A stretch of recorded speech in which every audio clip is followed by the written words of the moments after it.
Hello, friends. Today we are going to a place where human civilization has barely touched the water and the wind. To an island that, even in 2020, kept its secrets safe from the outside world. North Sentinel Island, in the Bay of Bengal, off the coast of India. Here, nature has breathed for millennia without a single trace of modern life. But this place is not just a beautiful picture. It reminds us of the limits of our knowledge and of how important it is to respect the boundaries of others. At some point, land appears on the horizon, which seems like paradise.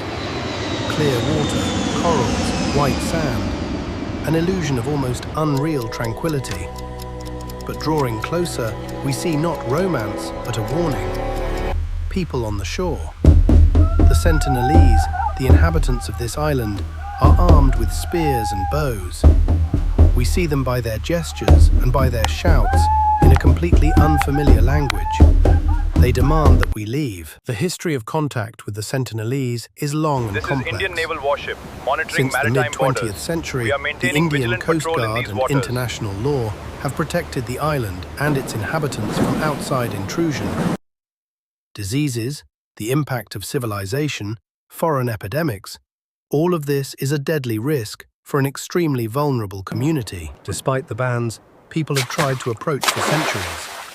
Some out of curiosity, others in the hope of making contact. In 1880, British officer Maurice Portman saw a village and fertile land on the island, but he returned empty-handed, except for quiet reflections on what it means to live on the very edge of the world. In 1991, some of the islanders did choose to make contact and even accepted gifts. But such moments are rare and fragile.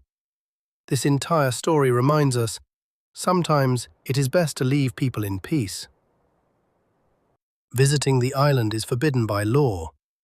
Any attempt to travel there is deadly, both for outsiders and for the islanders themselves. By leaving them in solitude, we perform one of the few true acts of respect for a different way of life. For the right to mystery is always greater than our curiosity. Let the waves crash against the reefs, let the wind sway the crowns of ancient trees, and let the arrows flying into the sky continue to guard the borders of this wondrous, untouched paradise. Because sometimes, the very best thing we can do for those we wish to understand is simply to leave them in peace. Thank you for watching to the end. If you enjoy stories about our Earth, humanity, and the boundaries of civilization, please subscribe to the channel, leave a like, and share your thoughts in the comments.